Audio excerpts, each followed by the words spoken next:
Na sublimation 2 feet. Meron kaming 25 meter runs this week. Ito po ang aking head. Ito naman po ang aking cupping. Head clean.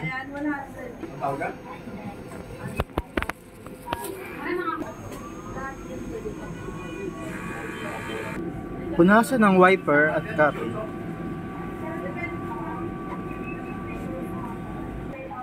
Nozzle check. Ito po ang aking ICC settings. Ang aking ink level ay tama lang. Ito naman po ang aking waste time. Tinatapon po ito tuwing Monday.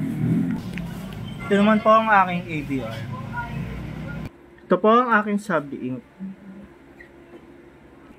Ito naman po ang stock ng aking Sabli paper. Nag-request na po ako ng Sabli paper. Ito naman po ang aking workload this week. Ito naman po ang monitoring ng aking Sabli paper. Ito naman po ang sa ink. Black, yellow, cyan, magenta. Ito naman po ang aking daily checklist. Thank you.